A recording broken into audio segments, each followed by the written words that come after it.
প্রকৃত সত্য হল, আমরা প্রত্যেকেই জিততে পছন্দ করি, প্রত্যেকেই বিজয়ী হতে পছন্দ করি, কিন্তু আমাদের জীবন মাঝে মাঝেই বিষণ্ণতায় ভরে যায় এবং আমরা হতাশ হয়ে পড়ি। তাই তখন আমাদের সাহস জোগাতে বা সঠিক দিশা দেখাতে দরকার হয় কিছু মহান ব্যক্তিদের মোটিভেশন বা অনুপ্রেরণামূলক উক্তি। আজকের ভিডিওতে আমি অনিশ দুই মহান মনীষীর কিছু সেরা অনুপ্রেরণামূলক উক্তি ও বাণী নিয়ে তোমাদের সামনে উপস্থিত হলাম, যা তোমার মধ্যে ইতিবাচক মনোভাব তৈরি করতে এবং জীবনের সকল বাধা অতিক্রম করে লক্ষ্য অর্জন করতে সাহায্য করবে। আশা করি বাণীগুলি শুনে তোমাদের ভালো লাগবে এবং তোমাদের ভালো লাগলেই আমাদের এই ভিডিও সার্থক হবে। ভিডিওটি ভালো লাগলে অবশ্যই চ্যানেলটা সাবস্ক্রাইব করে দিও। তাহলে চলো আর দেরি না করে বাণীগুলি শুনে নেওয়া যাক। মনের শক্তি সূর্যের কিরণের মতো। যখন এটি এক জায়গায় কেন্দ্রীভূত হয় তখনই এটি চকচক করে ওঠে।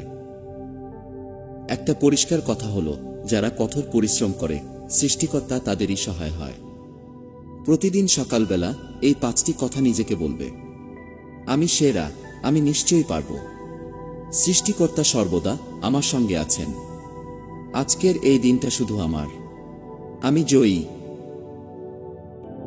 যদি তুমি তোমার কাজকে স্যালুট করো তাহলে তোমার আর কাউকে স্যালুট করতে হবে না, কিন্তু যদি তুমি তোমার কাজকে অসম্মান করো, ফাঁকি দাও কিংবা অমর্যাদা করো, তাহলে কিন্তু তোমারই সবাইকে স্যালুট করে যেতে হবে।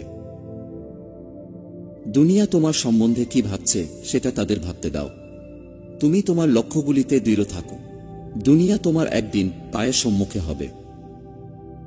তরুণ প্রজন্মের কাছে আমার বার্তা হলো, তাদের ভিন্নভাবে চিন্তা করার সাহস রাখতে হবে, তাদের মনের মধ্যে আবিষ্কারের তাড়না রাখতে হবে, নিজের সমস্যাকে নিজে মেটাবার মানসিকতা রাখতে হবে।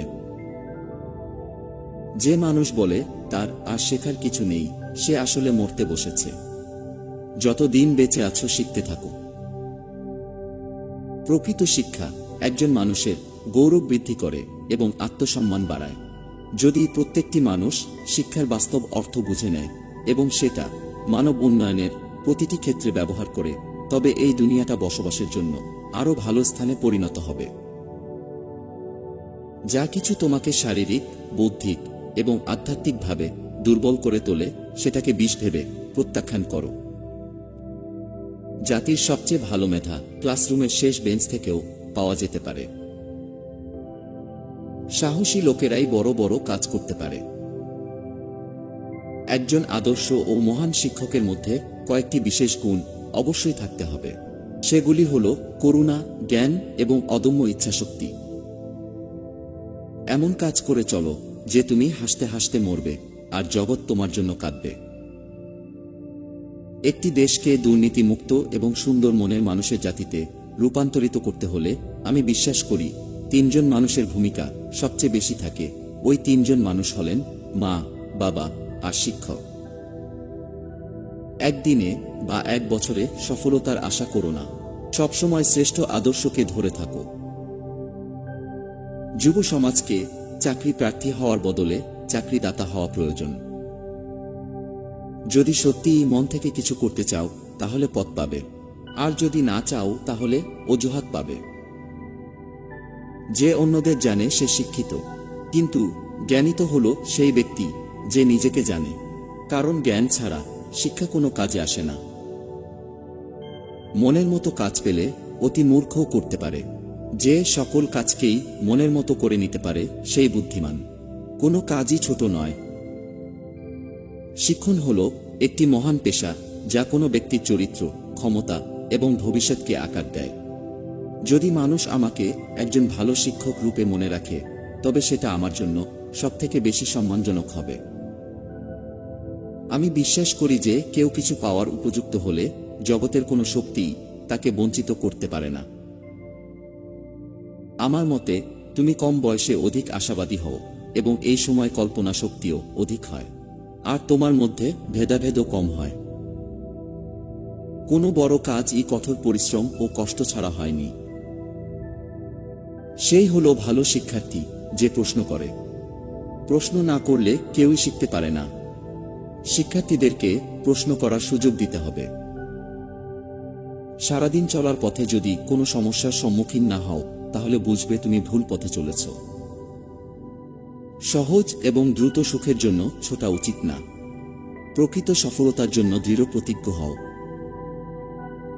জেগে ওঠো, সচেতন হও এবং লক্ষ্যে না পৌঁছানো পর্যন্ত থেমো না।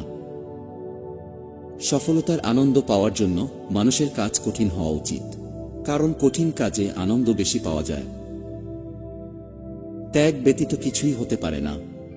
অন্যকে যদি সাহায্য করতে চাও তবে তোমার নিজের অহংকে বিসর্জন দিতে হবে।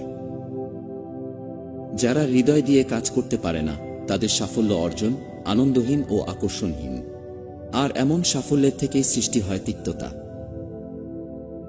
পবিত্র ও নিঃস্বার্থ হতে চেষ্টা করো, তার মধ্যেই রয়েছে সমস্ত ধর্ম। সফলতার গল্পে কেবল একটি বার্তা থাকে, কিন্তু ব্যর্থতার গল্পে থাকে চেনা সফল হওয়ার অনেক উপায়। জগতে এখন একান্ত প্রয়োজন হল চরিত্র। জগৎ এখন তাদের চায় যাদের জীবন প্রেমদীপ্ত ও স্বার্থশূন্য। আমরা কেবল সাফল্যের উপরই গড়ি না, অসফলতার উপরেও গড়ি। নিজের লক্ষ্যে সফল হওয়ার জন্য নিজের লক্ষ্যের প্রতি নিষ্ঠাবান হতে হবে। যখন আমাদের মধ্যে অহংজ্ঞান থাকে না তখনই আমরা সবচেয়ে ভালো কাজ করতে পারি। আমাদের কখনোই হাল ছেড়ে যাওয়া উচিত নয়, বরং সর্বদা কোনো বাধা যাতে আমাদের পরাজিত করতে না পারে তার জন্য প্রস্তুত থাকা উচিত। যদি আমার মধ্যে সফল হওয়ার যথেষ্ট মনের জোর থাকে তাহলে ব্যর্থতা আমাকে টপকে যেতে পারবে না। নিজের যোগ্যতার থেকে কম যোগ্যতার মানুষকে ভালোবাসো, সে তোমায় অনেক বেশি মূল্য দেবে।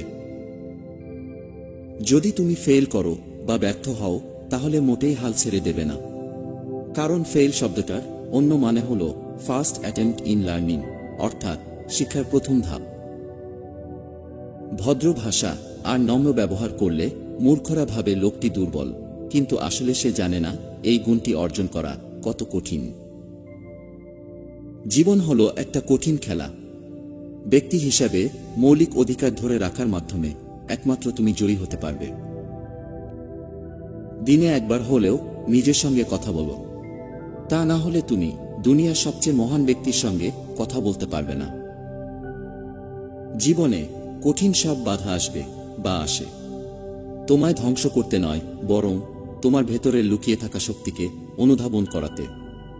বাধাসমূহকে এটা দেখাও যে তুমিও কম কঠিন নও। বন্ধুরা, আজকের ভিডিওটি ভালো লাগলে বন্ধুদের সাথে শেয়ার করতে ভুলো না এবং একটা লাইক দিও। তোমার একটি লাইক আমাদের ভিডিও বানাতে উৎসাহিত করে। বন্ধুরা, নিজের যত্ন নেবে, ভালো থাকবে এবং সকলকে ভালো রাখবে। ধন্যবাদ।